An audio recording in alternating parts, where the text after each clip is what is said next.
We'll begin by talking about the New York Jets and the Miami Dolphins. Miami Dolphins coming into this one as heavy favorites. New York Jets still there with Adam Gase. As most of you probably know by this point, but I'll at least, give the PSA if you've been under a rock.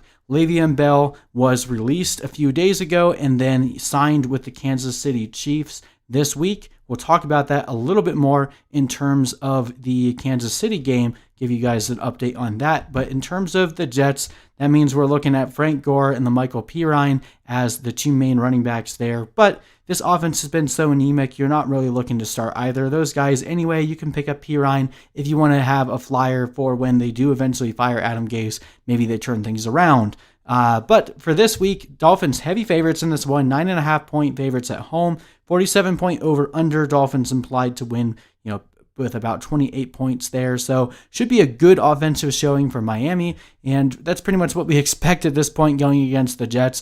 Not that the Dolphins have the greatest defense either. 15th in terms of points allowed for quarterbacks. They give up a lot of points to the running backs and 16th to receivers, whereas the Jets are pretty much the same average at quarterback, receiver, and tight end, but they give up a lot of points to the running backs. So if you have Myles Gaskin this week, you are celebrating because of the fact that Le'Veon Bell went to the Chiefs and not to Miami, which means that Myles Gaskin can continue to be a waiver wire hero for you going forward. Going to be a really good start for him this week. So we'll not waste any more time. This is a pretty clear-cut game where we know what Vegas is thinking, and I'm on the same page. I think the Dolphins are going to mop up the floor with the Jets this week. That's pretty much been the case every single week. The Dolphins have been looking really good, with the exception of a couple down games. I mean, they played the Seahawks decently well.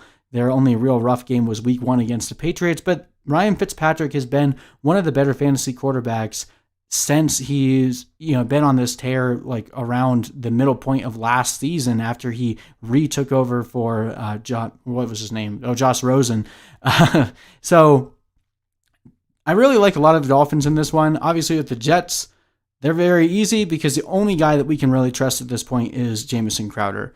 Maybe you can make the argument for Jeff Smith if you're in like a super deep league and you're just absolutely desperate.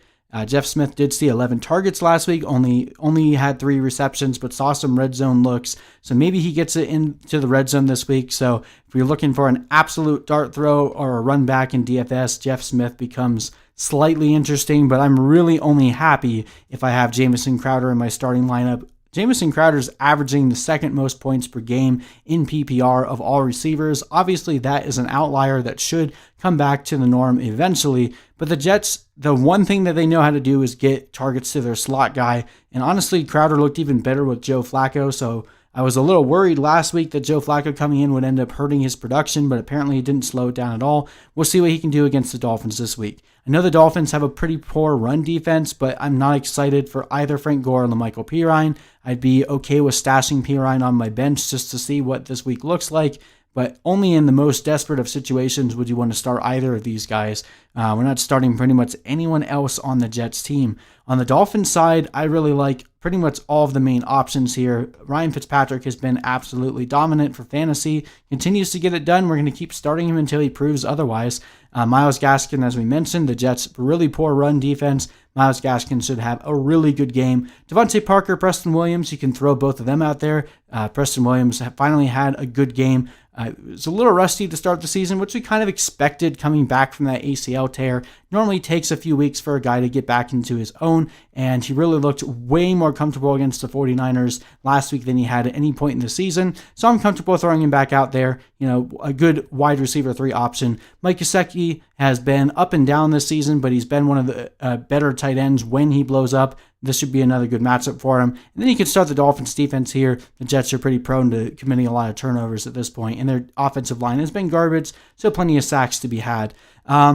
That's pretty much it. Like, those are the main guys, and I'm comfortable just throwing all the Dolphins out there. Should be a really high-scoring game for the Dolphins. I have them winning 34-14. Shouldn't even be a contest. I'll be surprised if it's closer than this, but hey, I've been surprised before. That being said, I think the Dolphins win this one pretty decisively. Maybe this is the week that Gase gets fired. We won't know for sure until it happens, but go Dolphins. We'll free the Jets fans of Adam Gase soon enough.